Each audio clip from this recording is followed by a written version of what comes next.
Oi, Leandro.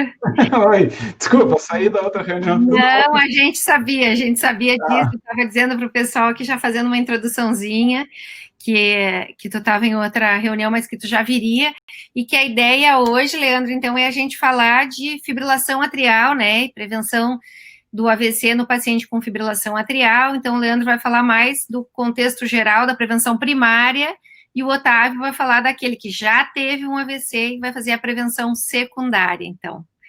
Leandro, então, se tu quiser compartilhar a tua tela, lá em cima, do lado do microfoninho, tu compartilha, turn screen on. Ok.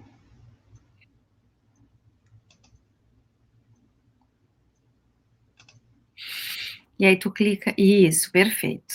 Ah, entrou? Tudo certinho? Tudo certinho, perfeito.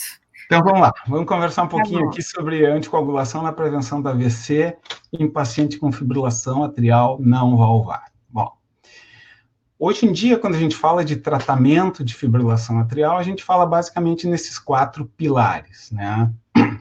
Modificação de estilo de vida, que cada vez tem ganho mais força, é importante que para quem trabalha com fibrilação atrial e não só a questão da prevenção do AVC, lembre que cada vez tem mais reafirmada a importância de perder peso, a importância de fazer atividade física leve a moderada. Então, todas essas questões são cada vez mais significativas no contexto do tratamento da fibrilação atrial.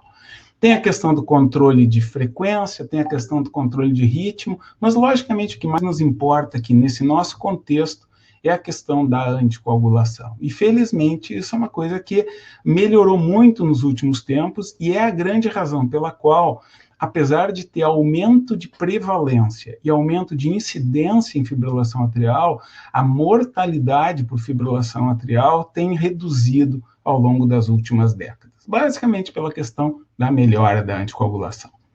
Nós não vamos entrar nessa discussão aqui dos grandes ensaios clínicos, isso já está mais do que visto. Tá?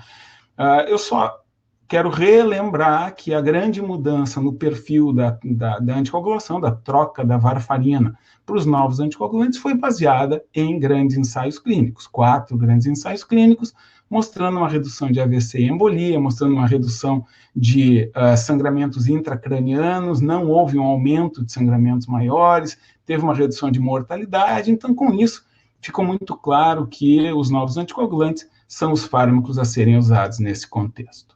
Bom, por conta disso, as diretrizes foram lentamente mudando. Num primeiro momento, foram considerados os DOACs uma alternativa ao tratamento e cada vez mais foram sendo considerados como a primeira opção. Isso daqui é a recomendação das últimas diretrizes europeias de fibrilação atrial, apresentadas agora, no final de agosto, início de setembro, no Congresso Europeu. E, basicamente, o que se vê aqui como recomendação é que, então, os novos anticoagulantes, ou anticoagulantes diretos, são recomendados como preferenciais em relação à varfarina, indicação classe 1. Outros dados importantes para a gente lembrar em relação a recomendações dessa nova diretriz é que os pacientes que são considerados como baixo risco são aqueles com score de Chades-Vasque 0 em homens e 1 em mulheres. Estes não precisam receber terapia anticoagulante. Aqueles com score de 2 ou mais em homem e 3 ou mais em mulheres têm indicação de anticoagulação, tudo isso classe 1. Importante, classe 3, ou seja, não deve ser feito monoterapia ou aspirina em combinação com clopidogrel. Isso já é passado, não se deve usar no contexto da prevenção da anticoagulação. A pergunta que fica quando a gente olha isso é, muito bem, 0 em homem e 1 em mulher não anticoagula, 2 em homem, 3 em mulher anticoagula, mas o que se faz na metade do caminho? Metade do caminho entra aqui neste fluxograma que foi colocado nessa diretriz. Então, o raciocínio vai passando por: o paciente tem prótese valvar metálica, tem estenose mitral moderada severa, estas são situações nas quais a varfarina ainda é recomendada. Depois disso, se não tem, identifica o paciente de baixo risco, que é o 0 em homem e em mulher, e aí então vai para esta nossa grande pergunta: o que fazer com o paciente com scores intermediários? E aqui a gente vai ter essa resposta. Score de 1 em homem e 2 em mulheres, a gente deve considerar a anticoagulação como indicação 2A. Não é da mesma forma que a indicação absoluta nos pacientes com 2 ou em homem e 3 em mulheres, mas é uma recomendação de se considerar isso, levando em conta o score de Hasbled, levando em conta o risco de sangramento. O score de Hasbled não contraindica a anticoagulação, mas é um dado a mais para a gente, dizer assim, facilitar ou favorecer a indicação em casos duvidosos. Por conta desta série de trabalhos e por conta de, especialmente, o uso de novos anticoagulantes, a facilidade na anticoagulação, o que tem se visto ao longo dos anos é que, na última década, tem havido um aumento no uso de anticoagulantes em pacientes com fibrilação atrial. E interessante, se a gente olhar que este aumento começou basicamente aqui em 2009, 2010, a gente vai ver um crescimento linear, e o que mais cresceu é esta linha verde, é exatamente os pacientes mais idosos. As pessoas estão ficando mais tranquilas de anticoagular pacientes mais idosos, e a faixa etária de 75 anos ou mais é a faixa etária que apresentou o maior crescimento. O que aconteceu ao longo dos anos, do ponto de vista de fármaco a ser usado?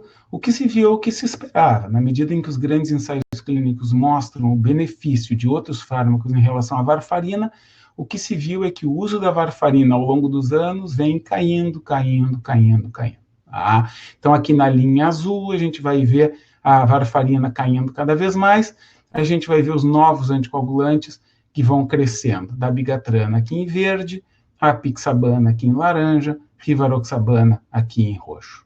Medidas diferentes, mas basicamente mostrando a mesma coisa. Varfarina cai, os novos anticoagulantes sobem, este é o padrão que se tem hoje na anticoagulação. Estes dados são, então, dados baseados em grandes ensaios clínicos. A pergunta que sempre surge é, muito bem, grandes ensaios clínicos é um ambiente controlado. Eu quero saber o que vai acontecer quando isso for usado no mundo real. E, para isso, a gente tem essa resposta do Garfield AF, que é um grande registro internacional.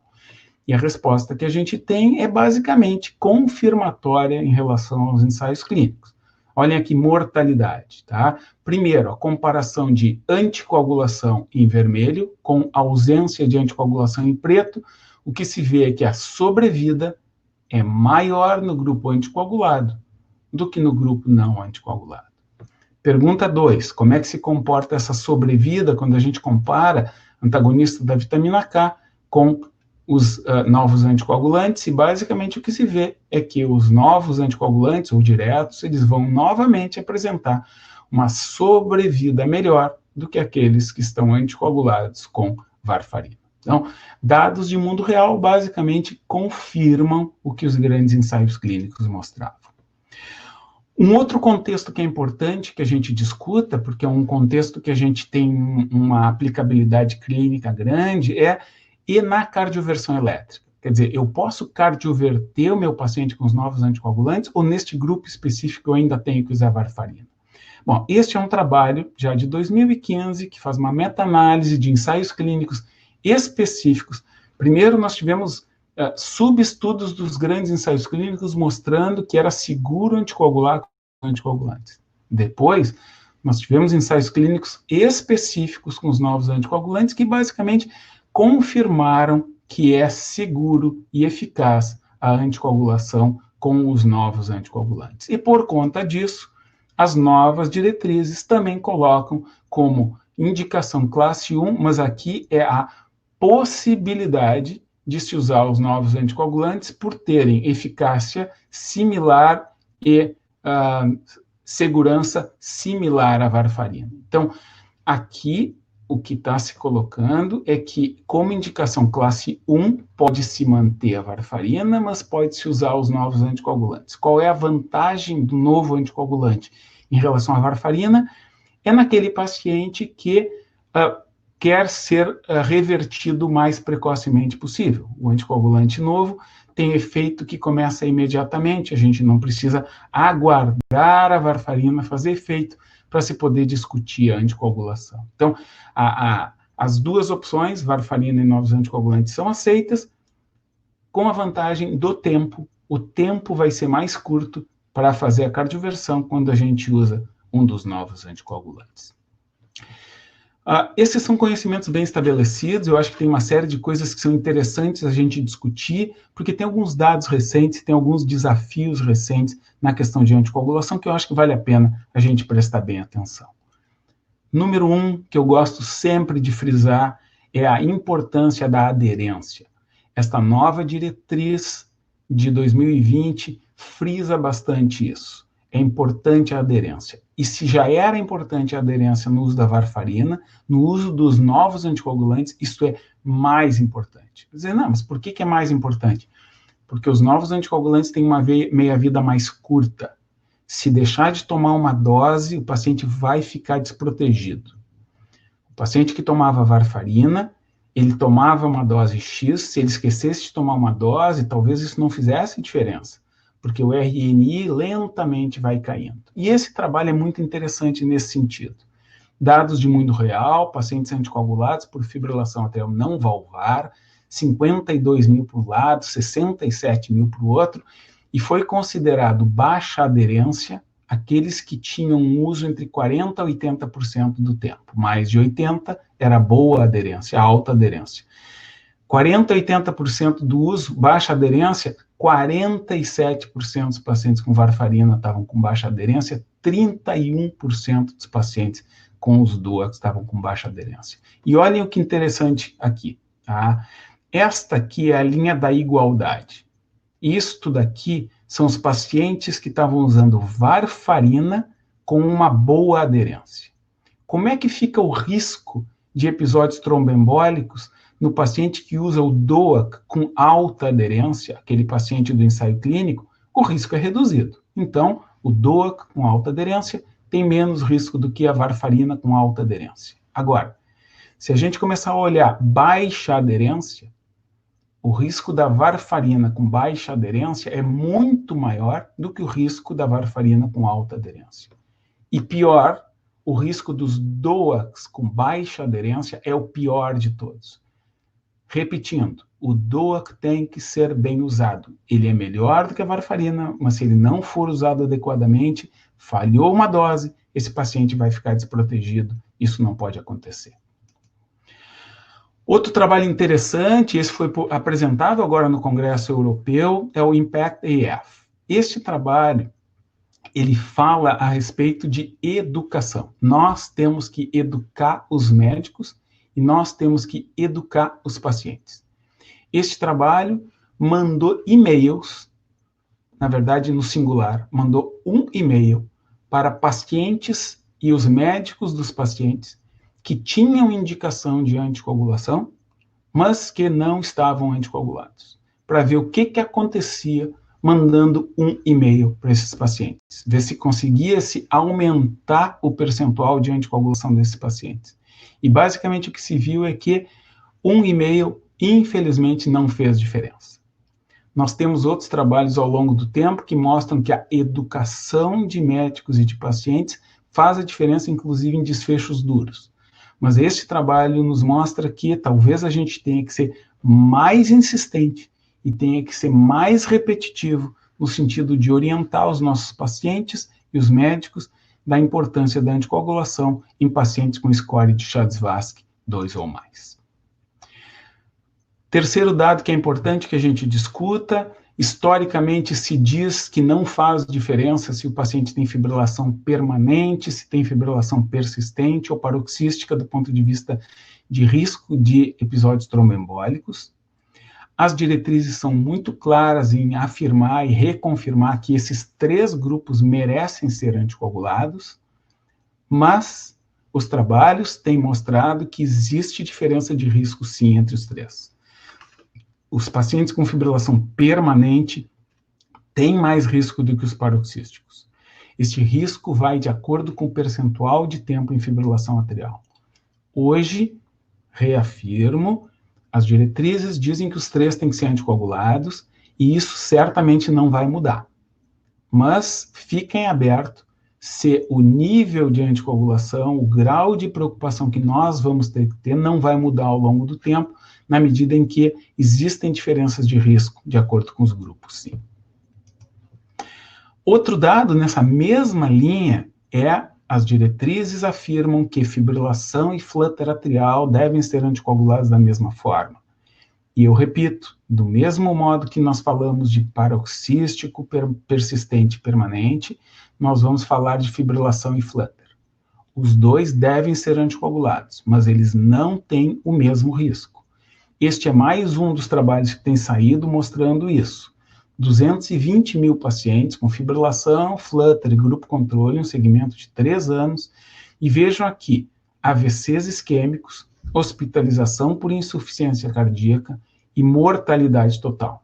O grupo que tem fibrilação atrial, quando comparado com flutter, sempre tem números maiores, e quando comparado com o grupo controle, números maiores ainda. Então, a fibrilação, ela tem mais risco de AVC, mais risco de hospitalização por insuficiência cardíaca e mais mortalidade do que o flutter, que por sua vez tem mais risco do que no grupo controle. Então, talvez a gente tenha que em algum momento rediscutir a precocidade, rediscutir o nível de anticoagulação, rediscutir os cuidados que a gente tem que ter com estes grupos que são grupos diferentes. Hoje, a recomendação é fibrilação e flutter devem ser anticoagulados.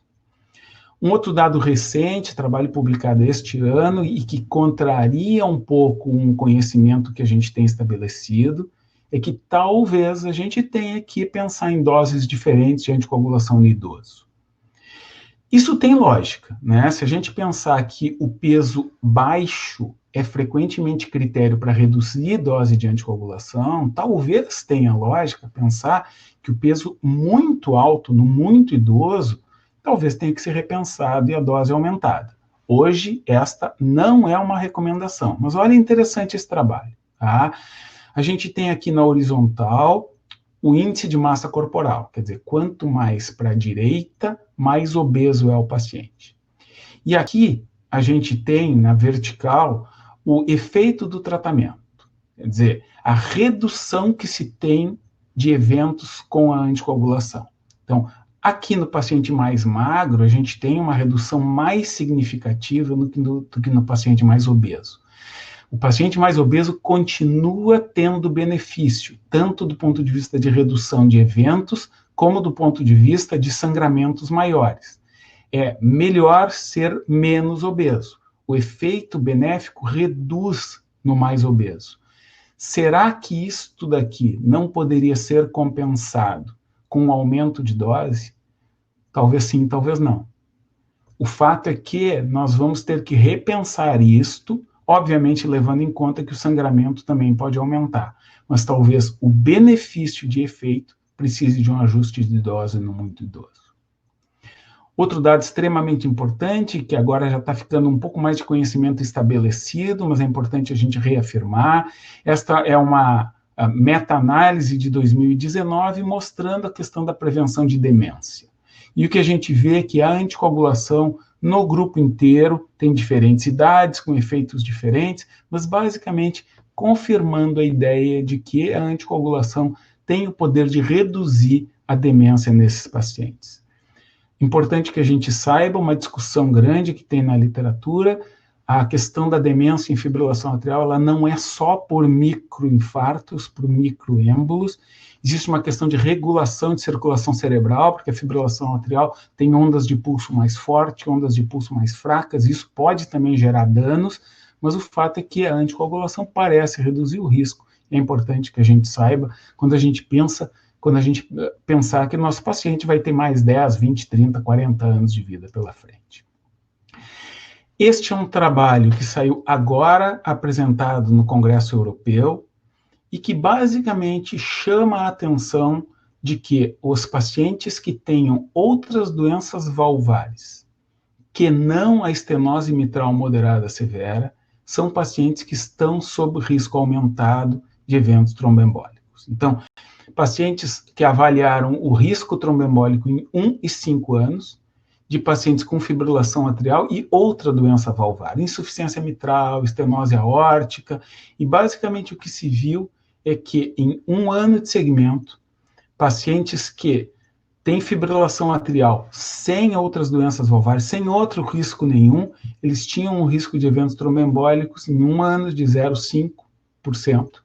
E aqueles que tinham outras doenças valvares, estenose aórtica, insuficiência mitral, este risco era de 1,5%.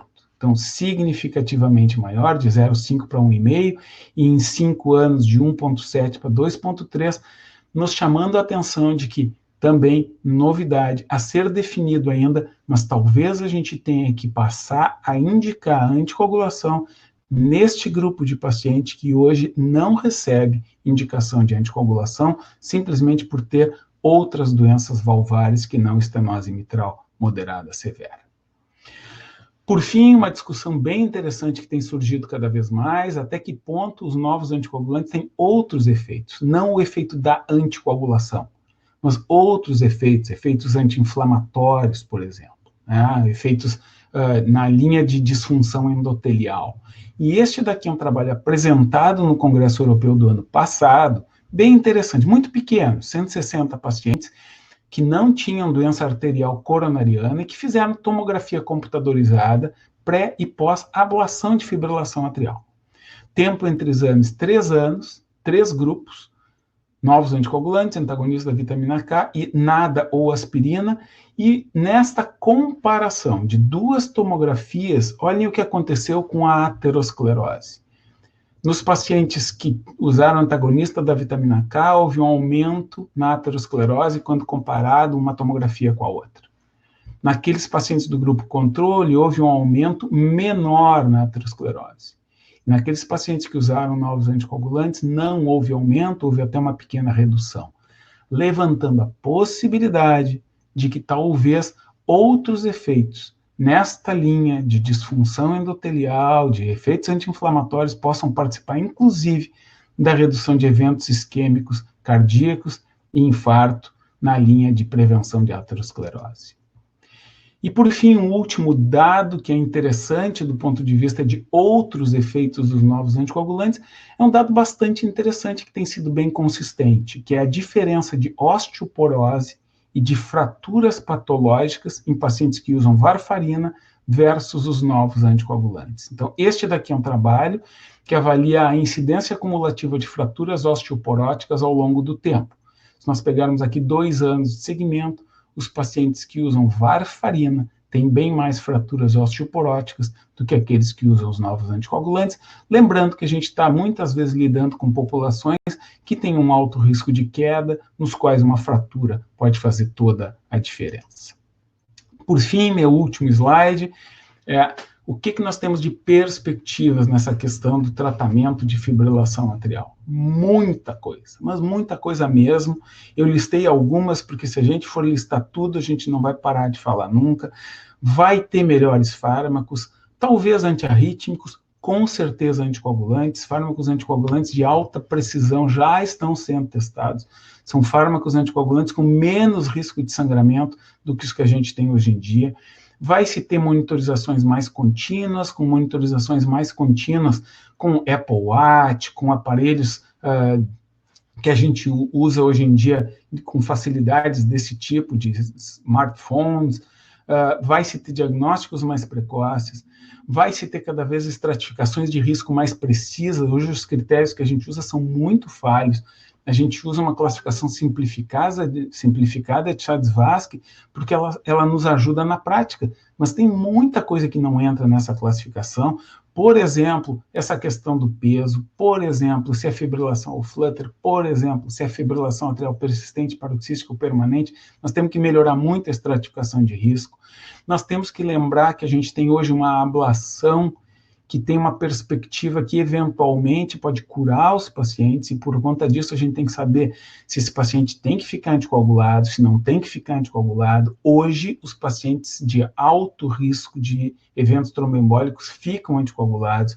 Nós temos que discutir o que é custo efetivo, e para isso nós vamos ter muitas ferramentas. Inteligência artificial vai entrar muito pesado nisso, tem trabalhos mostrando que talvez a gente consiga avaliar os pacientes por um eletrocardiograma em ritmo sinusal, avaliar os pacientes que têm alto risco de fazer fibrilação atrial no futuro. Talvez a gente vai discutir, num futuro próximo, a indicação de anticoagulações em pacientes que nem fibrilaram ainda, tem realmente muita perspectiva em fibrilação atrial, e depois a gente pode conversar com mais calma sobre isso. Sheila, muito obrigado. Eu vou tirar o meu compartilhamento de tela aqui e vou passar de volta para ti. Maravilhoso, Leandro. Eu já disse ao Leandro que eu já assisti milhares de aulas dele e ele sempre consegue me ensinar alguma coisa nova. É realmente sempre muito bom de ouvir falar, porque sempre tem coisas novas e a gente aprende muito, né? E eu já anotei muitas coisas aqui para te perguntar. E já tem perguntas no chat, mas primeiro a gente vai passar para o Otávio, então, porque realmente o Leandro abriu um leque enorme de como avaliar melhor o paciente que precisa ser anticoagulado, e o Otávio já tem uma função um pouquinho mais fácil, né? O Otávio, os nossos, a gente já sabe que tem que ser anticoagulado, que é a prevenção secundária. Então, o Otávio vai nos falar sobre isso e depois a gente vai abrir para discussão. Vamos lá, Otávio? Vamos lá, gente. Muito obrigado pelo convite, Elinha. Eu agradeço. Depois dessa aula do Leandro, fica muito mais fácil a minha tarefa, né? Vocês estão me escutando bem? Sim, muito bom. Sim, então tá joia. Bem, gente, então a gente vai falar um pouco agora, né, da fibrilação atrial no contexto da prevenção secundária do acidente vascular cerebral, né? Esses são os meus conflitos de interesse. Eu vou discutir um pouco com vocês o papel etiológico da FA no AVC isquêmico, né? A anticoagulação, um pouco desse contexto na prevenção secundária varfarina versus DOAC, né, complementando um pouco o que o Leandro comentou. A anticoagulação logo após um AVC isquêmico é uma dúvida até frequente, né, quando a gente inicia a anticoagulação, em que contexto, como é que o neurologista pode ajudar nessa decisão, né? A anticoagulação e o risco de AVC hemorrágico, e a anticoagulação logo após um AVC hemorrágico, em que contextos e em qual momento de pensar em anticoagular esse paciente com FA, né? Então, quando a gente fala de... A primeira coisa, assim, quando a gente fala de acidente vascular cerebral isquêmico, né, a gente está falando de um espectro grande de etiologias, né, maior até do que do infarto do miocárdio, né, na verdade, bem mais amplo, né. Para vocês terem uma ideia, só 15 a 20% dos pacientes com AVC tem AVC por doença aterosclerótica intracraniana, né? Então, na maioria das vezes, a artéria do cérebro está normal e um trombo se formou em algum local da circulação, caiu na corrente sanguínea e embolizou para o cérebro, né? Então, nesse contexto, a fibrilação atrial certamente tem um papel de destaque, né? Ela é uma das causas em torno de 20 a 25% dos casos de AVC, né? Mas essa investigação ela é muito importante porque a prevenção secundária de AVC, ela depende muito até a prototerapia trombótica, por exemplo, depende muito da etiologia do AVC. Só para citar alguns exemplos, né? Por exemplo, antigamente, na época que a gente fazia residência, né, Sheila, a gente dividia os AVCs em cardioembólicos e não cardioembólicos, né? A gente anticoagulava todo mundo, os cardioembólicos com Marevan, e dava aspirina para quem era aterotrombótico, né? Isso mudou radicalmente hoje em dia, né? A doença aterosclerótica, por exemplo, intracraniana, a gente faz dupla antiagregação plaquetária, estatina em dose alta e raramente bota stent intracraniano. Na doença carotídea, por exemplo, além da dupla antiagregação e estatina, a gente com frequência faz uma intervenção, né, com stent ou endarterectomia, né? O paciente com doença de pequeno vaso, por exemplo, a gente não pode usar dupla antiagregação plaquetária, porque esse paciente tem um risco grande de sangrar, né? Então, assim vai. É muito importante fazer essa estratificação de risco, né? Então, todo neurologista, diante de um paciente com AVC, a primeira pergunta que vem na cabeça dele é qual é a causa desse AVC, né, para que a gente possa fazer um ajuste da prevenção secundária adequada, né? Eu não sei se vocês sabem, mas uma das pessoas que mais fortaleceu esse conceito, né, da fibrilação atrial como causa de acidente vascular cerebral isquêmico foi o professor Miller Fisher, né? O professor Miller Fisher, que é considerado o pai da neurologia vascular moderna, né? Ele era um médico, né, canadense, foi para a Segunda Guerra, né? Ficou preso em campo de concentração lá, conseguiu escapar do campo de concentração, né? E quando voltou para os Estados Unidos, ele se radicou em Boston, né, trabalhando com o Raymond Adams, e ele no serviço como neuropatologista no Massachusetts General Hospital, né? E lá ele se dedicou a vida aos pacientes dele. Ele era uma pessoa muito compulsiva, muito detalhista, né? E ele colhia a história dos pacientes e depois, anos depois que os pacientes faleciam, ele pedia o cérebro, estudava aquele cérebro na neuropatologia e assim ele descreveu uma série de achados que são marcos fundamentais aí na neurologia vascular moderna. Por exemplo, ele que criou o conceito de ataque isquêmico transitório, né? Ele descreveu todas as síndromes laculares clássicas, ele que descreveu a dissecção carotídea, e ele foi uma das primeiras pessoas que fez essa associação, né, entre a presença de trombo no apêndice atrial esquerdo e numa cerebral média em um paciente que tinha um ritmo cardíaco de fibrilação atrial, né? E até foi uma das primeiras pessoas que propôs que a anticoagulação poderia ser uma estratégia de prevenção secundária de AVC, né, nesses pacientes, né? A gente sabe, né, Xelinha, que está ficando velho quando a gente começa a ter foto com as pessoas da história da medicina, né? Aqui sou eu e a nossa amiga Gisele Sampaio rodando durante a residência. A gente fez uma rotação no MGH, né, em estágio eletivo, e a gente teve a honra de bater uma foto com o professor Miller Fischer, né? E assim, a fibrilação atrial, ela divide uma série na verdade, aspectos, em muitos aspectos, epidemiologicamente é semelhante ao AVC, né? Enquanto o AVC é a segunda causa de morte do mundo, e a cada 4 pessoas no mundo, uma delas vai ter acidente vascular cerebral na sua vida, né? Na fibrilação atrial também é mais ou menos isso, né? Entre cada 3 a 4 pessoas, uma delas vai ter uma fibrilação atrial, né? E a gente cada vez mais sabe que a principal complicação embólica de uma fibrilação atrial, sem dúvida nenhuma, é o acidente vascular cerebral isquêmico, né? Então essa é a principal complicação, né? Como eu falei, a FA aumenta o risco de AVC substancialmente, em torno de 3 a 5 vezes, né, o risco de AVC, e os acidentes vasculares cerebrais associados à fibrilação atrial são os AVCs mais graves, né? Muito mais grave, por exemplo, que um AVC lacunar, né? Geralmente a FA causa oclusão de uma artéria proximal. Então eu tenho um AVC desse, como um AVC extenso cerebral média, né, por oclusão do tronco da cerebral média, que tem uma mortalidade sem tratamento da casa de 80%, né, nos primeiros dias, né? Então é uma doença muito grave, né? E felizmente houve uma revolução muito grande na prevenção dessa complicação da fibrilação atrial, né? O primeiro passo que eu queria discutir com vocês é como é que deve ser a investigação de FA no paciente com acidente vascular cerebral. Então, esse diagrama muito interessante do Jeffrey Saver, foi publicado na New England recentemente, resume muito bem a nossa abordagem atualmente do que é que a gente considera o parâmetro mínimo de investigação etiológica para um paciente com AVC. Então, idealmente, todo paciente com AVC devia fazer esse tipo de investigação. Fazer um estudo do parênquima cerebral, seja uma toma ou uma ressonância, né? Um estudo da vasculatura, do arco aórtico para cima, então, ou uma angiotoma, ou uma angiorressonância, né? Eventualmente em locais onde isso não esteja disponível, ou o paciente que tem uma disfunção renal muito grave, que não pode receber contraste, a gente pode usar lança-mão de fazer o dúplex de carótide transcraniano, mas sabendo que isso são abordagens que não têm a mesma capacidade de enxergar toda a árvore arterial, né? A investigação estrutural cardíaca com eco transtorácico, né, em todos os pacientes e eventualmente até transesofágico, né? Um ECG de 2 derivações, e aí naqueles em que não existe FA no ECG de 2 derivações, a gente deve lançar mão de telemetria ou de Holter, né, para investigar FA, né, e exames hematológicos de rotina, aí, incluindo a contagem de plaqueta, INR e TTPA. Então isso aí, gente, era para que todos os pacientes com AVC fizessem, né? Infelizmente, um estudo do nosso querido e falecido, né, saudoso Norberto Cabral, lá de Joinville, investigando a frequência de investigação etiológica em AVC em 5 cidades brasileiras, incluindo aqui Sertãozinho, do lado de Ribeirão Preto, ele encontrou só que 17% só dos pacientes com AVC saem do hospital com esse mínimo de investigação etiológica, né? Então, isso é um problema sério, né? Para os pacientes em que eu faço essa investigação e eu não encontro nada, né, a gente tem que escalonar essa investigação. Para alguns eu vou fazer aí o Doppler transcraniano com bubble test, uma pesquisa de vasculite, ou investigação ou até angioplastia por cateto, né, ou estudo com angiografia digital, né, fazer investigação mais prolongada do ritmo cardíaco, então com telemetria mais prolongada, ou até com implante de devices, né, de monitorização contínua. Investigação etiológica, hematológica mais profusa, né, com teste de hipercoagulabilidade, tanto arterial como venosos, né, hereditários ou adquiridos, né. E para alguns pacientes, eventualmente, eu vou fazer investigação genética, né, fazer investigação de doenças autoimunes, né, mais específica, fazer às vezes uma biópsia, né, cerebral, ou então um exame do líquido cefalraquiliano, né. Vou fazer uma monitorização cardíaca com ressonância, né, ou com anjo-CT.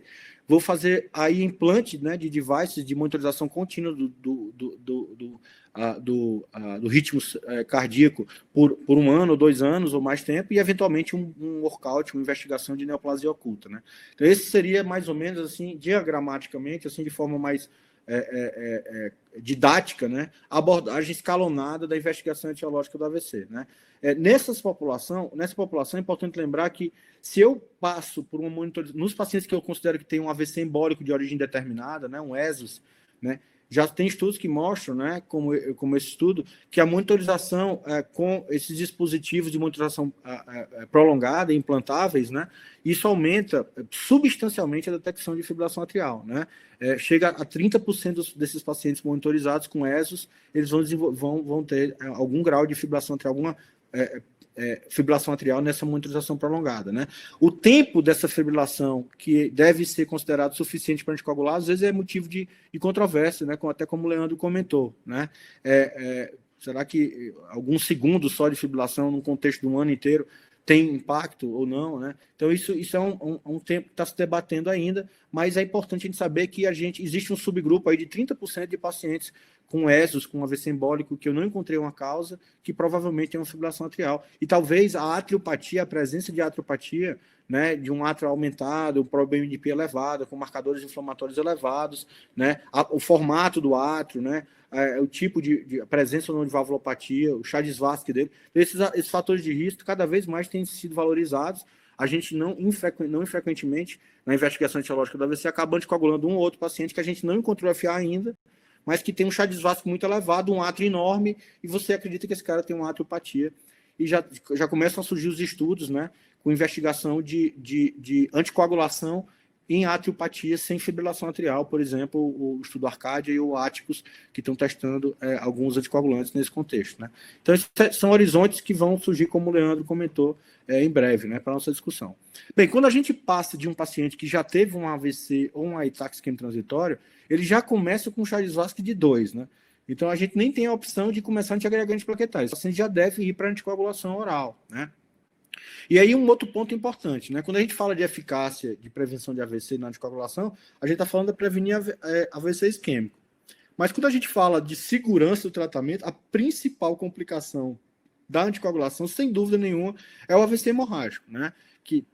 Tanto o AVC isquêmico como hemorrágico estão envolvidos aí com implicações da eficácia e da segurança do tratamento da anticoagulação nesses pacientes, né? Daí a importância de envolver, muitas vezes, o neurologista nessa tomada de decisão, né? Ou então em circunstâncias de prevenção secundária do paciente com AVC, né? A varfarina, o Leandro já comentou bem, foi um grande avanço no tratamento do AVC, a gente não pode, né, cuspir no prato que a gente comeu, né, por muito tempo. Ela, por muito tempo, na verdade, foi a principal, a maior mudança na prevenção secundária de AVC na história, na verdade, né? A fibrilação, a varfarina, né? Eu não sei se vocês sabem, mas a varfarina foi descoberta, né, ali no Wisconsin, nos Estados Unidos, quando os fazendeiros começaram a ver que as vacas, né, os rebanhos, todos estavam morrendo com doenças hemorrágicas depois de comer o sweet clover, né, que é esse trevo de cheiro, ele apodrece, fica com gosto adocicado, e a vaca come e desenvolve um quadro de hemorragia interna e sangramento. E um dia um fazendeiro, cansado de ver isso acontecer, ele pegou uma vaca, botou no seu caminhão com 10 quilos desse sweet clover, levou e despejou na frente, despejou essa vaca morta e o trevo de cheiro na frente do departamento de bioquímica da Universidade de Wisconsin, né? E disse, olha, vocês têm que se virar com isso e descobrir por que esse gado está morrendo, né, depois que come essa planta. E 3 a 5 anos depois foi descoberto o princípio ativo da varfarina, né, que inicialmente foi utilizado, como vocês sabem, como veneno, um pesticida para matar rato, né, e por muito tempo ficou estigmatizado nos Estados Unidos, né, ninguém queria tomar um remédio que era usado como remédio de matar ratos, né, mas felizmente, né, tudo mudou depois que o presidente Eisenhower teve um infarto de miocárdio, teve um ataque isquêmico transitório e foi anticoagulado, né, com varfarina. Então, se o presidente americano pode usar um remédio, eu também posso, né? Então, isso ajudou para desestigmatizar a varfarina no contexto da prevenção secundária de AVC, né? Mas a varfarina, gente, então, como eu falei para vocês, teve um impacto muito grande, qual o tratamento hoje em dia que tem redução de 64% do risco de uma doença, né? Então, foi uma redução muito dramática. Se a gente opta por doar, que o Leandro já comentou, você ganha em cima desses 64%, mais em torno de 19% de redução de risco de AVC ou embolia sistêmica, né? Então, é um aumento, um plus, né, maior né, em termos de eficácia. Mas a principal vantagem de usar a varfarina, a meu ver, ou de usar DOAC, não é a prevenção adicional de AVC. E sim, sem dúvida nenhuma, uma redução dramática na incidência de hemorragia intracraniana. É impressionante. Reduz mais do que 50% a ocorrência de AVC hemorrágico, né? E não se sabe ao certo por quê, mas possivelmente se especula que isso se deva ao fato de que a varfarina ela atua inibindo vários fatores da coagulação, né? O 2, 7, 9 e 10 são fatores intramarcadependentes, e o fator 7 é um fator muito importante para a hemostasia intracraniana, hemostasia cerebral e leptomeningia, né? Então, existem altos níveis de fator 7 no sistema nervoso central, e como os DOACs fazem uma inibição mais seletiva, né, ou do fator 2 ou do fator 10, e poupam o fator 7, acredita-se que isso seja das explicações por essa redução tão dramática que acontece em todos os DOACs, né, na redução de risco de hemorragia intracraniana nos pacientes que usam do que ao invés de usar varfarina. Então, esse é um aspecto interessante, né? Um outro ponto que eu queria salientar é o fato de que nem todo, quando a gente vai decidir por anticoagular um paciente com AVC, a gente não pode botar todos os pacientes com AVC isquêmico no mesmo bolo, né? Por exemplo, o paciente da esquerda, né, é um paciente com AVC recente de cerebral média, um M1, um AVC maligno de cerebral média, com desvio de linha média, né? Esse paciente aqui, se eu começar a anticoagulação nesse momento, eu tenho uma chance muito grande de ter uma transformação hemorrágica e ele morrer de uma complicação precoce da anticoagulação, né? Então, esse paciente, provavelmente, eu vou ter que esperar 3, 4 semanas para começar a anticoagulá-lo, né? E, mesmo assim, vou ter que ter cuidado e talvez escolher uma medicação que faça essa anticoagulação de forma mais segura, né? Por outro lado, a longo prazo, esse paciente, provavelmente, com uma fibrilação atrial, primeiro que é um AVC que frequentemente é cardioembólico mesmo, né? Um AVC de grande artéria, e segundo que ele certamente vai se beneficiar da anticoagulação a longo prazo na prevenção da recorrência de AVC, né? Já esse outro paciente aqui é um paciente que teve um AVC provavelmente lacunar, né? Então, para começo de história, nem todo AVC lacunar é secundário à fibrilação atrial. Então, já começa daí, porque às vezes o paciente tem doença lacunar e fibrilação atrial, e tem AVCs lacunares e AVCs embólicos. Então, às vezes é difícil a gente dizer, né, qual é a causa do AVC no paciente com doença lacunar, né, não necessariamente embólico. Segundo, que esse paciente aí, o risco de anticoagulá-lo nos primeiros dias é muito pequeno, porque o sangramento, o AVC é muito pequeno, né, a área isquêmica é muito pequena, esse paciente provavelmente 2, 3 dias eu posso começar a anticoagulação, né. Por outro lado, esse paciente, a longo prazo, se ele tiver uma doença pequena, microvascular difusa e progressiva, ele vai ter um risco grande de transformação hemorrágica com anticoagulante, né? Então, eu tenho que pesar bem o controle dos outros fatores de risco adicionais para reduzir o risco de AVC nesse paciente. Então, vejam as nuances, né, da decisão de anticoagular um paciente com AVC. A gente não pode botar todo mundo no mesmo bolo, né? O maior risco da anticoagulação precoce aconteceu a complicação grau 4 aqui, né, que é a transformação hemorrágica sintomática, que pode acontecer em até 1 a 3% espontaneamente nos pacientes com AVC, se você está anticoagulando. Isso pode aumentar e ser mais dramático, tá? Uma das maneiras de tomar essa decisão é estratificar pela gravidade do AVC, né? Então, o professor Hans Diener, né, que foi um dos membros aí do penúltimo consenso europeu de fibrilação atrial, ele sugeriu um algoritmo, que é um algoritmo empírico, né, que foi um algoritmo que se baseia na gravidade do AVC e alguns outros fatores associados para a decisão do momento de anticoagular. Esse algoritmo é empírico, ele está sendo validado ainda com estudos observacionais, mas ele reflete muito a nossa prática clínica, tá? Então, paciente com ataque isquêmico transitório, por exemplo, que não forma lesão na neuroimagem, provavelmente você pode anticoagular no dia seguinte ou no mesmo dia, né? Um paciente com AVC leve, com NIH baixo, né, de abaixo de 8, provavelmente você pode, depois de 3 dias, você pode iniciar a anticoagulação, né? O paciente com AVC moderado, com NIH de 8 a 15, um AVC mais extenso, um M2, né? Esse paciente provavelmente você vai ter que repetir uma tomografia depois de 1 semana e pensar em anticoagulado depois de 1 semana, né? E o paciente com AVC extenso, tronco cerebral médio, um AVC bem grande, o NIH acima de 16, provavelmente eu vou esperar 2 a 3 semanas para anticoagular e ainda vou repetir uma tomografia antes de anticoagular, né? Então, mais importante do que olhar cutoffs rígidos do NIH, eu sugiro que vocês olhem esse quadro aqui, né? Porque, assim, em geral, pacientes que têm um AVC pequeno, então, com alto risco de recorrência, por exemplo, um trombo intracardíaco, né? Com a pressão bem controlada, clinicamente estável, jovem, esse paciente eu vou antecipar a anticoagulação dele, né? Já um paciente com NIH elevado, com AVC bem extenso, que tem transformação hemorrágica, que está neurologicamente instável, com hipertensão descontrolada, esse cara eu vou esperar um pouco, ou vai fazer um procedimento de craniotomia descompressiva, por exemplo, eu vou esperar uma semana a mais, ou adiar um pouco mais a anticoagulação desse paciente, né? Acho que esse é um algoritmo que norteia mais ou menos a gente.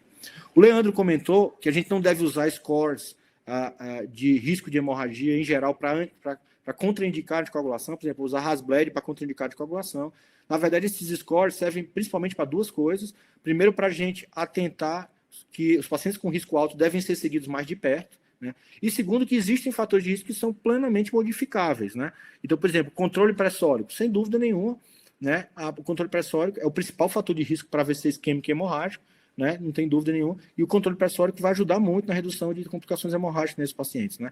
O INR lábio, né, é importante também, né, tentar manter o INR na faixa terapêutica, mas eu lembro vocês que tem um estudo recente, muito interessante, que o Renato Lopes fez, né, com a abordagem dos pacientes do estudo Aristóteles, que ele mostrou que 80% dos pacientes com AVC, que tiveram um AVC hemorrágico, nem uso de varfarina, eles tinham um INR na faixa terapêutica, menor do que entre 2 e 3, 2 semanas antes do sangramento.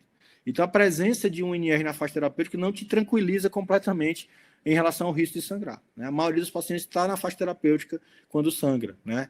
Então, esse é um problema. O uso de álcool é outro aspecto importante. O abuso de álcool, sem dúvida, aumenta o risco de AVC. E outras disfunções, como a disfunção renal, né?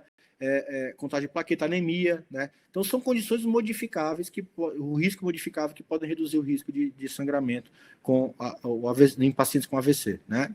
Um outro aspecto que eu queria salientar, gente, é que então, o risco de hemorragia intracraniana no paciente que está anticoagulando com varfarina é da ordem de 0,8% a 1% ao ano, né? Se você opta por DOAC, você reduz isso para 0,3% a 0,5% ao ano. Então, você já reduz muito menos, né? E a anticoagulação, a hemorragia intracraniana, na época que a gente fazia residência, né, Sheila, era praticamente uma contraindicação absoluta para anticoagular paciente de novo, né? Então, se o cara tinha uma hemorragia intracraniana, né, e ele tinha FA, infelizmente ele ia ficar com aspirina, que ninguém tinha ter coragem de anticoagulá-lo, né? Mas isso mudou radicalmente nos últimos anos, né? Mudou baseado em vários aspectos. Primeiro, como eu falei para vocês, o risco de recorrência de AVC hemorrágico, ele também é muito baixo na maior parte dos pacientes com hemorragia primária e hemorragia espontânea, né? Ele pode ser maior em hemorragias secundárias, eu vou comentar já sobre isso, né? Mas ele também é da ordem de 1% ao ano, né? Menos de 1%. Com anticoagulação, tá? E o risco de um AVC isquêmico num paciente com Chagas-Vasque elevado de 6, 7, chega a ser 15% a 20% ao ano. Então, o risco de um AVC isquêmico é muito maior do que o risco de uma recorrência de hemorragia cerebral num paciente que já sangrou, tá? Então, esse é o primeiro aspecto. Segundo que eu queria salientar é que nem toda hemorragia intracraniana, nem todo sangramento dentro do cérebro é um AVC hemorrágico, né? Aqui, um AVC hemorrágico é um sangramento dentro do parênquima cerebral, ou no espaço subaracnoide ou intraventricular, né? E aqui eu tenho uma hemorragia subdural, que é um aspecto geralmente mais traumático, entre os folhetos da dura mata, e tem a ver com quedas, né? Geralmente com pancadas na cabeça, né? Lembra vocês que o risco do paciente ter um hematoma subdural com uma queda é baixo também, né? Mesmo anticoagulado, tá? E estudos mostram que o paciente precisava ter mais do que 290 quedas por ano para não ter benefício da anticoagulação, para ter um risco maior de fazer hematoma subdural com a queda do que com anticoagulação, né? Então, realmente, a gente não deve ter também medo de anticoagular paciente por história prévia de queda, e sim tomar cuidado para prevenir essas quedas, né? A gente divide didaticamente as hemorragias cerebrais em 2 grandes grupos, né? As hemorragias primárias, que são aquelas relacionadas à doença de pequeno vaso, seja por vasculopatia hipertensiva, né? Ou por vasculopatia, por angiopatia amiloide, né, que são as 2 principais causas, né? Lembrando que na vasculopatia hipertensiva o sangramento geralmente é mais profundo no cérebro, pode ser também na periferia, mas geralmente é mais profundo, porque a vasculatura que sai do polígono de Willis é mais frequentemente acometida pela vasculopatia hipertensiva, né? E na angiopatia amiloide, a principal causa de hemorragia lobar no idoso, né? Você tem um sangramento geralmente na periferia do cérebro, né? Porque é uma doença em que existe a deposição dessa proteína normal, beta-amiloide, que é a mesma proteína da doença de Alzheimer, só que aqui, em vez de depositar em torno dos neurônios, ele se deposita em torno dos vasos sanguíneos da periferia do cérebro, levando a um risco maior de sangramento cerebral, né? Então, essas duas causas juntas, a doença do pequeno vaso é responsável por cerca de 85% dos casos de AVC hemorrágico, né? Já os outros 15% são a minoria dos casos, mas são muito importantes que a gente entenda que geralmente são causados por uma lesão subjacente que sangrou, né? E aí é importante entender isso, porque se eu trato essa lesão subjacente, o risco de sangramento é muito menor, né? Ele praticamente desaparece, né? Ou ele fica próximo da angiopatia hipertensiva, por exemplo. Por exemplo, se o paciente tem um aneurisma cerebral e ele é clipado, o risco de sangramento diminui dramaticamente, né? Se ele tem uma malformação arteriovenosa que é tratada ou operada, né? E assim vai, tá? Então, é importante entender que nem todo AVC hemorrágico tem a mesma etiologia e as causas modificáveis e tratáveis vão reduzir dramaticamente a recorrência de hemorragia cerebral, né? A vasculopatia hipertensiva, como eu comentei para vocês, ela costuma ser na região mais profunda do cérebro, né? Provavelmente pelo padrão de vasculatura dos vasos penetrantes do cérebro, né? Em geral, no nosso corpo, a gente sabe que o padrão você tem uma grande artéria que vai se dividindo progressivamente em artérias cada vez menores, né? E ao longo dessas divisões, existe uma diminuição da pressão de pulso, né? Como vocês sabem, a sistólica aproxima da diastólica, e isso parece ter um efeito protetor sobre a vasculatura mais distal, né? Da meta-arterial capilar, né? Essa diminuição gradativa tem um efeito protetor. Já nos vasos que saem do polígono de Willis, gente, a gente não tem esse padrão em Carvalho, né? A árvore é outra, é o álamo, né? Que é uma árvore que tem um tronco único, e são pequenos vasos, né, que saem do polígono de Willis, vasos de 300, 400 micra, que saem de artéria cerebral média, uma artéria que tem uma pressão muito próxima da pressão sistólica e diastólica da carótida, né? Então, esses vasos são mais suscetíveis à vasculopatia hipertensiva, e se acredita que, por isso, o sangramento cerebral, comumente, ele é nesses vasos penetrantes que saem do polígono de Willis, né? Essa teoria, inclusive, foi levantada, né, estudada pelo professor Miller Fischer, né? Ele procurou, por muito tempo, aqueles aneurismas de Charcot-Bouchard, né, como origem do sangramento, e no final, nos estudos de neuropatologia, ele encontrava, na maioria das vezes, não um foco único de sangramento nesses pacientes com hemorragia hipertensiva, mas ele encontrava múltiplos focos, geralmente na periferia do hematoma. E ele chamou isso de modelo de avalanche, ou de dominó, né? Em que, na verdade, você tem um pequeno sangramento que encosta num outro vaso doente, esse outro vaso também rompe, e o hematoma cresce, encosta no outro vaso doente, e assim você tem um mecanismo de dominó ou avalanche, que provavelmente explica esse crescimento da hemorragia cerebral. E isso tem sido comprovado com os achados mais recentes de neuroimagem, né? Com o spot sign e outros marcadores que mostram múltiplos focos de sangramento na periferia do hematoma, tá? Como eu falei para vocês, o risco de hemorragia cerebral, de recorrência de hemorragia cerebral após um AVC hemorrágico é muito menor do que o risco de um AVC isquêmico no paciente com fibrilação atrial, né? Então, estudos observacionais mostram que, em geral, os pacientes com AVC hemorrágico que voltaram a receber anticoagulação, IFA, né?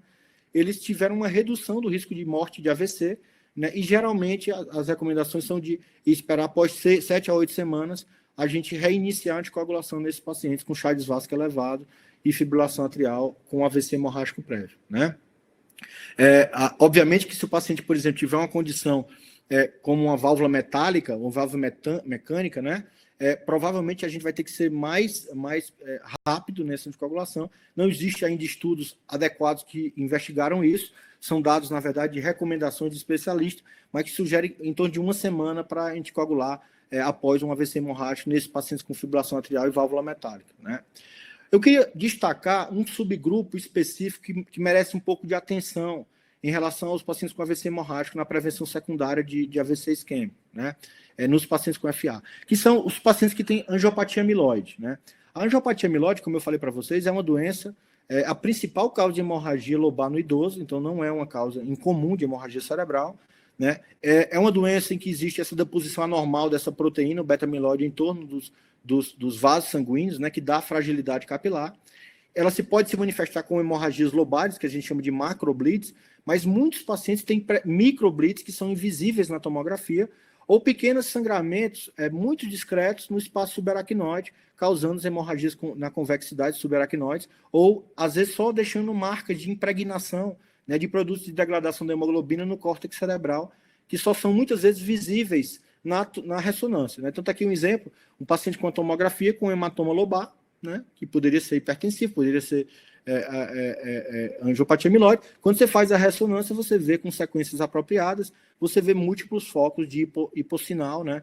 Aqui um outro exemplo, um paciente com hematoma lobar, e aqui uma angiopatia amiloide, né, pronunciada, com múltiplos focos de microbleeds. Ó, a quantidade de microbleeds nesse paciente. Não dá medo de a gente coagular um paciente desse, gente? Que tem uma quantidade enorme dessa de microbleed, né, no cérebro, ou com angiopatia, com um achado que a gente chama de siderose cortical superficial, né, e aqui um microbleed, né, que são os critérios de Boston modificados, né. Então, são pacientes que têm, muitas vezes, um cérebro que está fragilizado com um risco maior de sangramento, tá? Aqui, um exemplo, as sequências que a gente usa são sequências ponderadas em susceptibilidade, né, ou gradiente eco, ou SWI ou SWAN, né, e às vezes o FLAIR mostrando também um padrão que também esses pacientes apresentam de leucoraiose e de PVS, dilatação de espaço perivascular de predomínio posterior, né? Mas o mais marcante é que o diagnóstico não é feito, ele não é fácil, ele é um diagnóstico que definitivamente só vem de exames pós-mortem ou de biópsia cerebral, e a gente não faz isso. Então, na prática, o diagnóstico de angiopatia amiloide é feito através de critérios clínicos, né, utilizando clínicos e de neuroimagem com ressonância cerebral, mostrando num paciente acima de 55 anos a presença de mais de um sangramento lobar, né, cortical, subcortical, tá? Sendo esse sangramento ou uma microangiopatia, ou um microbleed, ou um macrobleed, ou uma siderose cortical focal disseminada, né?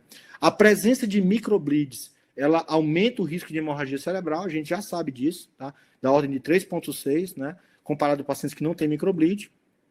E a própria investigação de microbleed através da ressonância vai te permitir, por exemplo, uma acurácia maior na previsão de complicações hemorrágicas, né? Nesse estudo, a presença de microbleed junto com o RAS-BLED aumentou, né? E outras características clínicas, como o tipo de anticoagulante, aumentou a capacidade de prever o risco de complicação hemorrágica, né?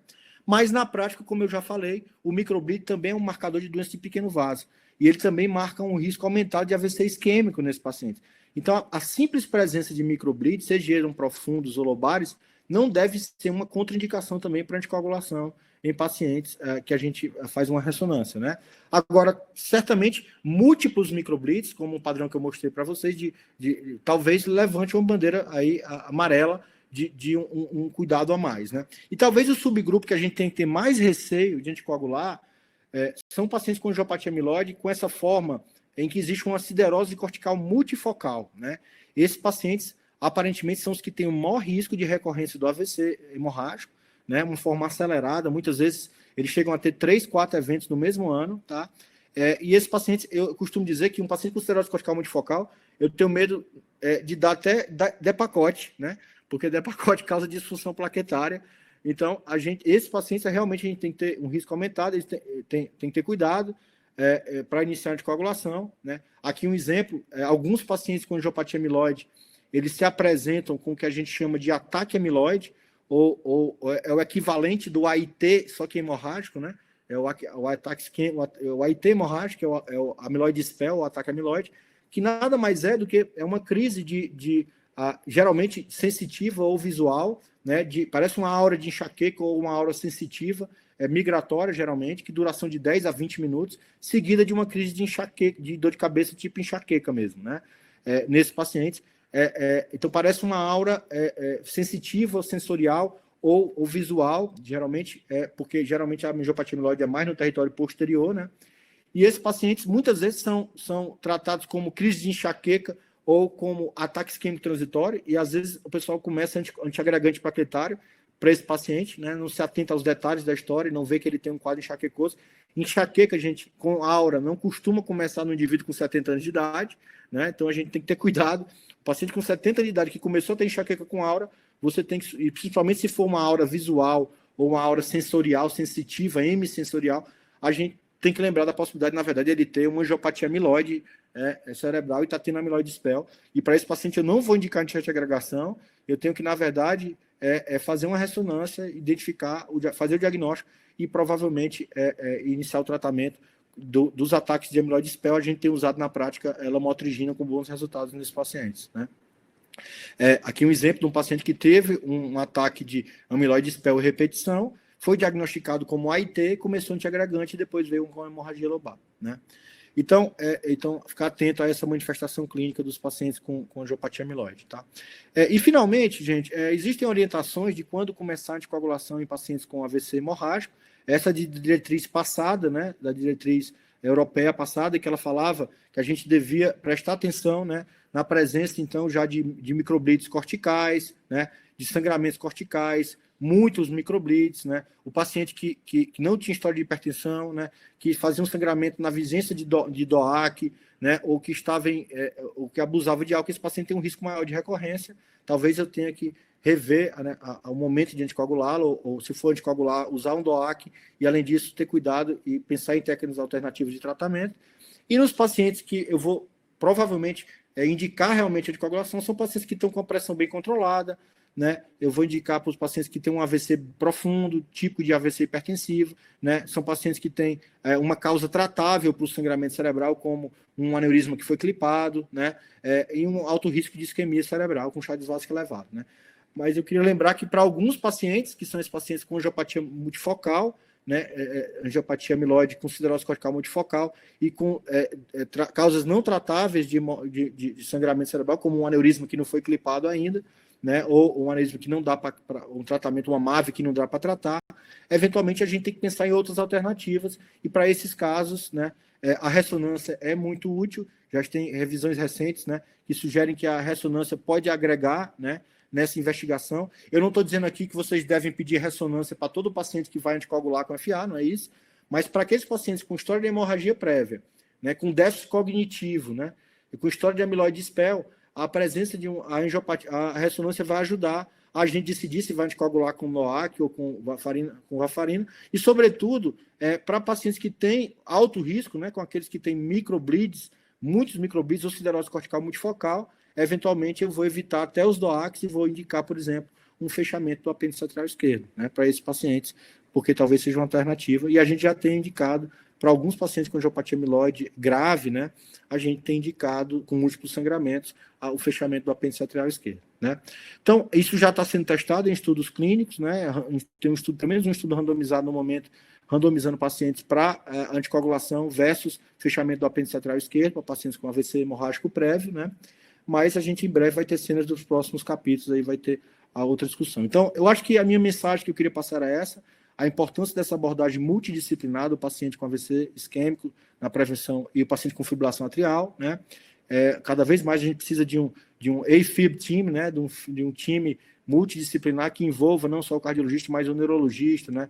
Os outros profissionais que trabalham na reabilitação dos pacientes, na prevenção secundária de AVC nesses pacientes, né? Lembrar que a eficácia de fibrilação, de anticoagulação no paciente com AVC é a prevenção de AVC isquêmico, mas a segurança é também a prevenção de um outro tipo de AVC, que é o AVC hemorrágico.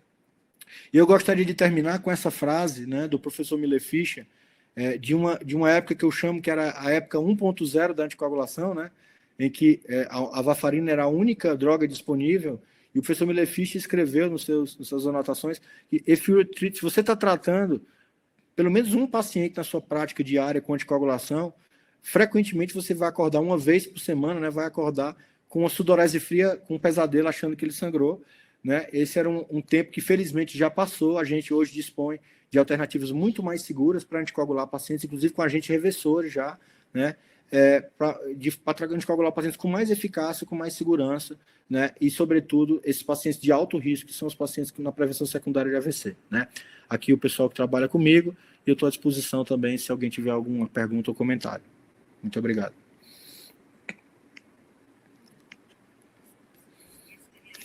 Excelente, Otávio, também maravilhosa revisão geral, né, do paciente com AVC e todas as nuances possíveis que a gente tem que pensar, o que é muito legal. As pessoas dizem que neurovascular é muito fácil, né? Claro que é fácil, que não pensa em nada, para todo mundo é muito fácil. Então, na verdade, foi muito bom enxergar, mostrar para as pessoas tudo que a gente tem que pensar na hora de decidir um tratamento, né? E a mesma coisa, Leandro, quando a gente fala em fibrilação atrial, porque, assim, nós anticoagulamos os pacientes, e é engraçado que a gente está acostumado a fazer isso, e aí o pessoal diz assim, não, está anticoagulado, diagnosticamos fibrilação atrial, vai embora e nunca mais volta para o cardiologista. Mas e o resto, né? Então, eu queria que tu falasse um pouquinho isso, que a gente faz bem a anticoagulação, mas eu acho que a gente peca com o resto, que é muito importante também na fibrilação atrial. O que a gente precisaria também, claro, além de mandar para vocês, que é o que a gente faz, mas o que é importante é talvez manter o ritmo, baixar a frequência, talvez cardioversão. O que claro, tu me fala sobre eu vou começar, isso, na verdade, por onde o Otávio terminou, que eu acho que é super importante ressaltar esse conceito, e que agora, nessa diretriz de menos de um mês atrás, está bem forte o conceito da coisa multidisciplinar. Tá? Então, existe, sim, figura, existe uma parte toda sobre isso, a importância de funcionar como time. Tá?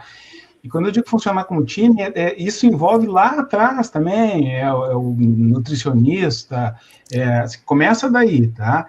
Mas na minha cabeça, as figuras, vamos dizer assim, mais, não é importante o termo, mas as figuras, vamos dizer assim, mais na ponta da pirâmide, do ponto de vista de decisão, é exatamente o cardiologista que trabalha com arritmias, especialmente, e o neurologista, tá? Assim, e é a partir daí que a coisa toda tem que funcionar junto. Porque a gente enxerga coisas que vocês não enxergam. E vocês enxergam coisas que a gente não enxerga. Tá? Então, o Otávio foi falando coisas e eu disse assim, que fácil uma obra, esse negócio é tudo muito complicado para mim. Tá? Porque é outro mundo. Tá? Então, assim, Sheila, deixa eu te dizer algumas coisas que hoje a gente tem que são importantes. Tá? Uma série de trabalhos tem mostrado que ficar em ritmo sinusal é melhor do que ficar fibrilado. Tá? A questão é que os trabalhos históricos que a gente costuma, né, eu tenho o AFIRM, tenho o RACE, tenho o AF-CHF, que mostraram que dá na mesma, não, eles não mostraram que dá na mesma. Eles mostraram que a tentativa de ficar em ritmo sinusal dava na mesma do que só manter um controle de frequência. Mas o problema aí era que a tentativa era ruim. Os subgrupos que ficavam em ritmo sinusal iam melhor. E a gente tem mais e mais trabalhos agora, óbvio que sempre trabalhos têm críticas, mas, de novo, agora no Congresso Europeu, foi apresentado e já publicado na New England um trabalho mostrando que o AFNET, né, AFNET, mostrando que os pacientes que foram levados para controle de ritmo precoce, eles vão ter menos desfecho composto, que é mortalidade, AVC, internação por insuficiência cardíaca e internação por síndrome coronariana aguda, especialmente o AVC e a mortalidade. Tá? Então, essa é uma coisa que a gente tem que ter em mente. Se der para manter ritmo sinusal, é bom. Se precisar cardioverter, se cardioverte. Tem que se pensar em ablação, tem que se falar em remédios. A ablação parece estar associada com redução de eventos cardiovasculares também. Isso tudo a ser provado, a ablação especificamente, mas assim, eu acho que se eu tenho que te deixar uma mensagem, ela é uma mensagem de que o ritmo sinusal é melhor.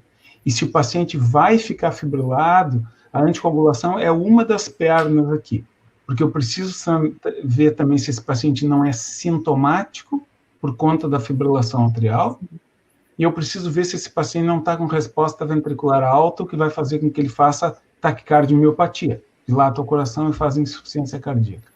Mas essas coisas são as coisas que a gente vê. Então, assim, eu realmente acho que a anticoagulação é a coisa mais importante, sim, mas continua tendo sintomas, continua tendo controle de frequência, continua tendo que discutir se não dá para fazer algum procedimento para controle de ritmo, e assim, vamos, cada vez mais a gente vai trabalhar junto. Pessoalmente, tu sabe como é que a gente funciona, eu e tu especificamente. Faz muito tempo que a gente troca essa figurinha e não é nenhuma surpresa para mim que agora as diretrizes copiem o que a gente está fazendo há bastante tempo. Sim, perfeito. Não, mas eu gostei de que isso fosse falado, porque a gente está acostumado, às vezes, no SUS, principalmente, que tem aquela coisa de tentar resolver tudo sozinho, e mostrar que não é assim, que a gente realmente precisa trabalhar conjunto mesmo no SUS. Não, a frase que eu gosto de usar para os meus pacientes é o que a gente não sabe, a gente não vê, né? Sim. Tu não está fazendo por mal, não tem maldade nenhuma, tu não está sacaneando ninguém, mas se não está no teu conceito, tu acha que tu está fazendo tudo certo. Às vezes uma visão diferente te diz uma coisa que tu diz, uau, puxa vida. E aí é isso, né? Quer dizer, vocês enxergam uma coisa de um ângulo, a gente enxerga do outro, não tem por que não fazer esse tipo de parceria. Perfeito. Tem uma pergunta do Daniel, nosso residente, daqueles pacientes fibrilados e que já tiveram trombo cardíaco, ou que tem uma insuficiência cardíaca com fração de ejeção reduzida, varfarina ou DOAC? A gente tem essa resposta? Não tem, tá? Infelizmente não tem trabalho sendo feito, mas a gente não tem essa resposta ainda. O que a gente costuma fazer, mas é empírico, é trocar, né? O paciente que está fazendo um trombo em cavidade, que está usando varfarina, a gente vai usar um DOAC. Se ele está usando um DOAC, a gente bota varfarina, ou a gente aumenta a dose, ou usa outro DOAC, mas assim, francamente, para te dizer que a resposta certa é X, hoje a gente não tem isso ainda. Perfeito. Aqui tem uma pergunta sobre o potencial efeito anti-aterosclerose que se observa em algum grupo etário particular e varfarin versus os DOACs nesse efeito nos pacientes com doença átero, né? Não, tem uma série de coisas interessantes do ponto de vista de novos anticoagulantes, né, nesse sentido. Tem trabalhos que mostram redução de infarto, e agora, com esses trabalhos mostrando redução de placa, tu começa a juntar coisas, né? E se a gente sair das doses usuais de anticoagulação, só para a gente lembrar, mas agora vamos assim, nós não vamos falar agora de anticoagulação e fibrilação atrial, nós vamos falar agora de uso de anticoagulantes em outro contexto. A gente tem a série COMPASS, né? COMPASS com doses baixas de rivaroxabana, 2,5 2 vezes ao dia, associado com aspirina, mostrando redução de eventos na linha isquêmico. Mais uma vez, chamando atenção para um efeito aí que tem efeito de disfunção endotelial, um efeito antiadesivo plaquetário que esse medicamento tem. Então, assim, existe toda uma discussão que cada vez tem ganho mais força no sentido de que os novos anticoagulantes, eles têm também alguma proteção de eventos aterotrombóticos.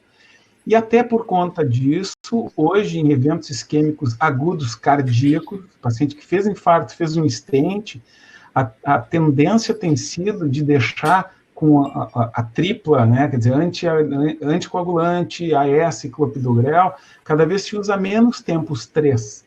A gente mantém o anticoagulante, porque sabe que ele tem também algum efeito antiplaquetário na aterosclerose, e suspende a aspirina cada vez mais precoce, em geral, 1 semana já está suspendendo a aspirina.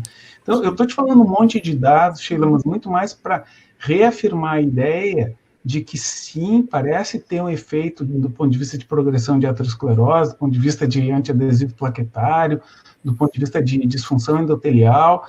O ponto em que isso vai chegar, o quanto que vai dar para tratar só com isso, não é esse o ponto agora, mas fiquem atentos, porque certamente tem um significado aqui nessa área. Perfeito. Otávio, pacientes com COVID, alguma coisa diferente na hora de decidir, usa varfarina, assim, aquele paciente que eu sei que tem que anticoagular, né?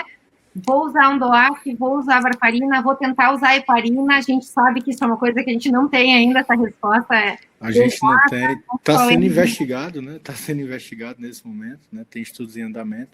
Mas existe na Stroke saiu até uma diretriz sugerindo duas mudanças importantes. Uma é o uso de tenecteplase em vez de TPA para facilitar o manejo dos pacientes na fase aguda, né? Porque o tenecteplase é só um bolus em vez da infusão contínua, né? E a outra foi a favorecer o uso de DOAC por causa da falta, assim, você não precisa o paciente vir várias vezes ao hospital, né, fazer exame, comparecer a consultas de rotina com o uso de DOAC. Em termos de eficácia da medicação, a gente não tem estudos ainda que mostram que um é melhor do que o outro, especificamente nesse contexto, né? Mas, a princípio, faz sentido você favorecer ainda mais o uso de DOAC se você não precisa ficar fazendo exame, o paciente se expondo a exame e vir na consulta de repetição por causa da varfarina, né? Eu acho que esse é um aspecto, né? Perfeito, eu concordo. Leandro, o que tu acha nessas situações? A gente até teve um paciente, é uma pergunta que a gente teve um paciente recente. O paciente teve COVID, está hospitalizado, teve uma trombose venosa profunda, estava usando DOAC, e aí fez um TEP usando DOAC em dose correta num pós-Covid de 2 meses atrás. uma decisão assim, o que eu faço daí nessa situação? Já estava no hospital, deixo com heparina, enoxaparina, e aí deixo por longo prazo, porque como é que ele vai para casa, que é super caro. Tento deixar a fase aguda com heparina e depois trocar para DOAC de novo. O que vocês acham? Foi a decisão clínica do dia a dia, né? Sheila, então, de novo, vamos deixar bem claro que nós não estamos falando de ensaio clínico, nós não estamos falando de eu sei mais do que tu. Com certeza. Não é mais uma discussão assim do que fariam se tivesse esse caso hoje. Eu vou te dizer que hoje eu trataria isso da mesma forma que eu falei do trombo dentro do ventrículo. Quer dizer, o que ele estava usando? Isso não funcionou. Isso. Tá? Então, se esse não funcionou, eu vou usar outro. Tá? Não, mas ele estava usando uma medicação, mas estava com a dose mais baixa. Bom, daí eu me dou o direito de usar a dose maior. Mas, assim, eu faria simplesmente uma coisa dessas, de trocar a medicação porque não funcionou. Tá? E o trocar a medicação, dizer assim, estava com dor... Eu provavelmente iria para uma fase hospitalar com heparina e na saída eu ia liberar com varfarina. Eu também. Sim, simplesmente é porque, se fosse o contrário, não, mas ele estava com varfarina, então mas é porque um não funcionou, o outro eu não sei se vai funcionar. Perfeito. Não é que a decisão do dia a dia às vezes não é muito difícil, não é muito fácil de tomar, né? Por isso que eu acho que é interessante a gente discutir isso. E quanto à obesidade, Otávio, tu tem essa preocupação? Paciente obeso que a gente acha que talvez realmente... Eu tenho em especial por causa da apneia do sono, né? Eu acho que é uma doença, 27% da população tem apneia do sono, né, adulta, no Brasil. É uma doença que aumenta muito o risco de fibrilação atrial, né? Ela aumenta o risco também de AVC, né? E esses pacientes, eles ficam fazendo, na verdade, valsalva a noite inteira, né? Valsalva, descontrolando a pressão arterial, então descontrola a pressão, aumenta o risco de FA, a gente tem pacientes que têm hipóxia grave, que faz até crise convulsiva noturna, né? Então, realmente, eu estou convicto que a gente precisa investigar a apneia do sono mais frequentemente nesses pacientes, né?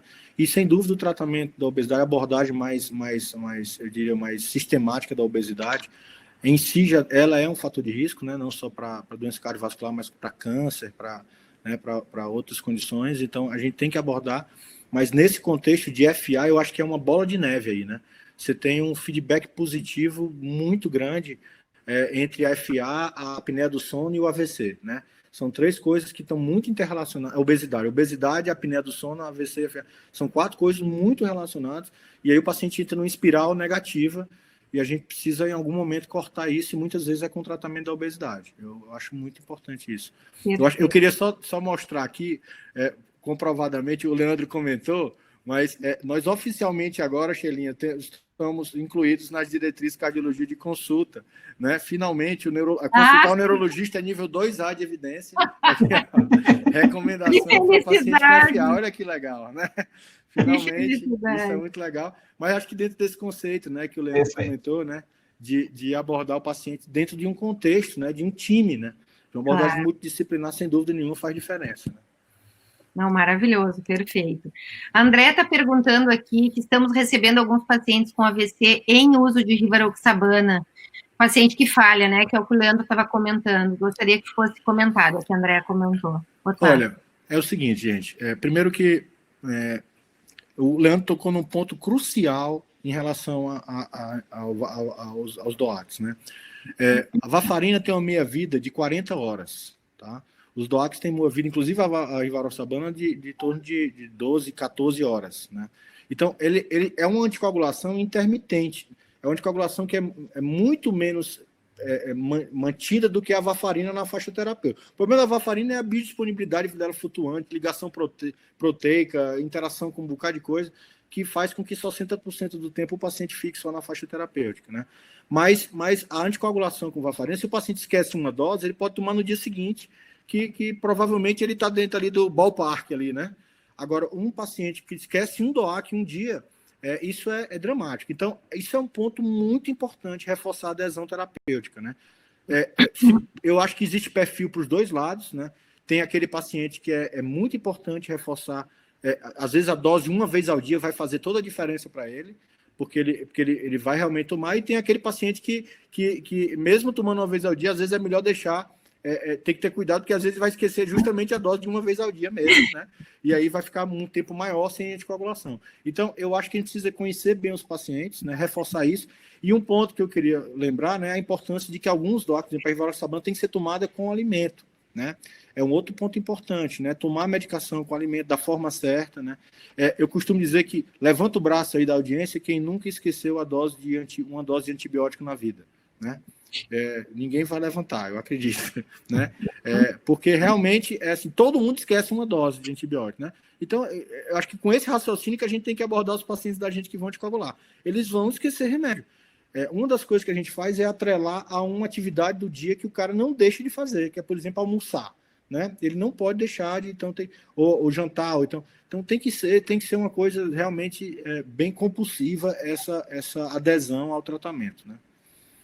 Perfeito. Bom, então acho que importante aqui tudo que foi falado, na verdade, a gente precisa conhecer o paciente para prescrever o tratamento, a gente precisa garantir a adesão desse paciente, reforçar a importância de tomar a medicação, para diminuir o risco de sangramento, que é baixo, já é baixo, mas para diminuir mais, é controlar principalmente pressão arterial, e tirar todas as situações que possam aumentar o risco, evitar o uso de anti-inflamatório não esteroide, evitar tapetinho em casa, que faz o paciente escorregar e cair. Então, tudo isso faz parte a forma adequada de tomar o remédio. Então, tudo isso faz parte da orientação do nosso paciente, né? Então, a gente tem múltiplas estratégias para adesão e para que ele tome adequadamente, que ele tenha menos complicação possível. Mas uma coisa, vocês já viram aqui nos dois falando, fazer o uso do anticoagulante oral é melhor do que não utilizar. A gente não tem dúvida de que o paciente tem que ser tratado. Então, fibrilação atrial, o Leandro explicou já os critérios, né, e pós-AVC, então não tem dúvida nenhuma, a grande maioria tem que receber o tratamento, exceto se eles tiverem um real risco de sangramento, uma real contraindicação, certo? Então, acho que essa é a mensagem principal. Queria muito agradecer aos dois, foi maravilhoso. Eu acho que realmente mostraram bem assim a visão do cardiologista geral falando da anticoagulação, né? E a visão geral do neurologista falando de uma doença que não é simples, apesar das pessoas dizerem que neurovascular é simples, né, Otávio? O Otávio fez questão de mostrar que tudo que a gente tem que ter na nossa cabeça quando a gente toma uma decisão. E, felizmente, essa aula vai ficar gravada, maravilhosa, para que a gente possa passar para todos os nossos colegas, nossos residentes também acompanharem. Agradeço a todos que estiveram presentes hoje aqui. E na quinta-feira a gente tem mais Global Stroke Alliance com o Dr. Louis Kaplan falando de dissecção arterial. Maravilhoso. Obrigada, pessoal. Leandro, Otávio. Obrigado, Leandro. Obrigado, Sheila. Um abraço. Boa noite, pessoal. Boa noite, gente. Tchau.